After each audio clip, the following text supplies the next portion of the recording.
Everyone, welcome back to my channel.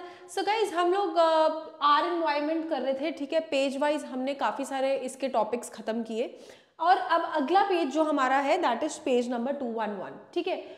Last video में मैंने आपको different trophic levels, food chain और उसके फ्लो ऑफ एनर्जी ये सब कुछ एक्सप्लेन किया था, राइट। अगर मैं बात करूं आपसे इस पेज में, तो यहाँ पे हम बात करेंगे उसी एनर्जी फ्लो की कंटिन्यूएशन को लेके।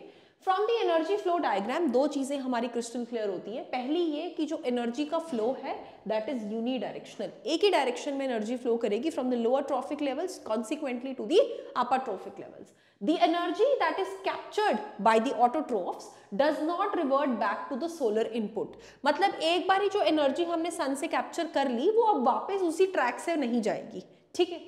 And the energy which passes to the herbivores will not come back to the autotrophs, that's also correct।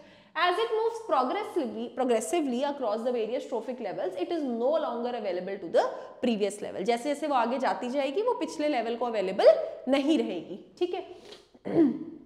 Secondly, जो एनर्जी हर ट्रॉफिक लेवल पे अवेलेबल है वो स्टेप बाय स्टेप डिमिनिश होती चली जाएगी, कम होती चली जाएगी, ठीक है। Another interesting aspect of food chain is how unknowingly some harmful chemicals enter our bodies through food chain। अब इन्हीं food chain के दौरान जब ये पास ऑन हो रहा होता है तो कुछ ऐसी चीजें होती हैं, कुछ ऐसे हार्मफुल केमिकल्स होते हैं जो हमारी बॉडी में एंटर कर जाते हैं थ्रू दी फूड चेन, ठीक है। हाउ वाटर गेट्स पोल्यूटेड, ये हमने क्लास 9th में कहीं ना कहीं पढ़ा होगा as per them. One of the reason is the use of several pesticides and other chemicals to protect our crops from diseases and pest. अब हम क्या करते हैं, वाइल हम एग्रीकल्चरल फील्ड में क्रॉप्स को ग्रो कराते हैं तो वहाँ हम पेस्टिसाइड्स ये सब चीज़ें स्प्रे करते हैं ताकि कोई भी कीड़ा वगैरह ना लगे। बट अल्टीमेटली हम कर क्या रहे हैं, हम केमिकल्स को फूड के ऊपर स्प्रे कर रहे हैं, ठीक है। One of the reason is the use of several pesticides and other chemicals to protect our crops from diseases and pests। एक स्पेसिफिक रीजन है कि हम उनको प्रोटेक्ट कर रहे हैं, लेकिन ये जो केमिकल्स हैं ये वॉश अवे हो जाते हैं और ग्रेजुअली सॉइल के अंदर या फिर जो below the soil water bodies हैं उनके अंदर कहीं ना कहीं से एंटर कर जाते हैं, ठीक है।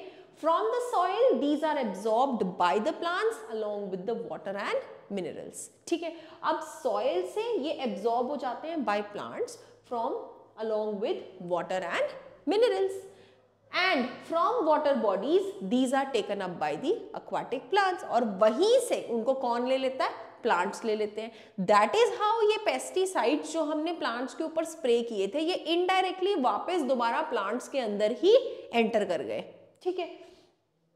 ये तो हम लास्ट उसमें पढ़ लिया था। This is one of the way in which they enter the food chain, right? Now, as these chemicals are not degradable, मतलब इन chemicals को तुम kill नहीं कर सकते हो, so these get accumulated progressively at each trophic level। तो ये हर trophic level पे जमा होते जाते हैं।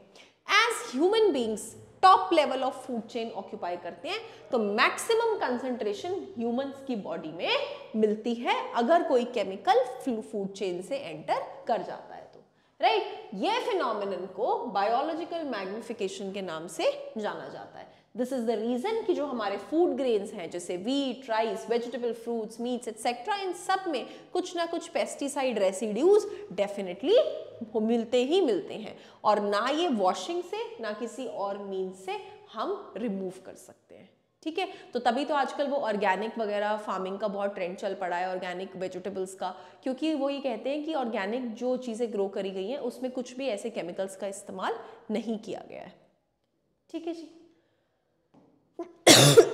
दिस वाज इट, एंड अगली वीडियो में हम अगले पेज का ये अगला टॉपिक स्टार्ट करेंगे based on the ozone layer. Thank you so much for watching my lecture. That's it.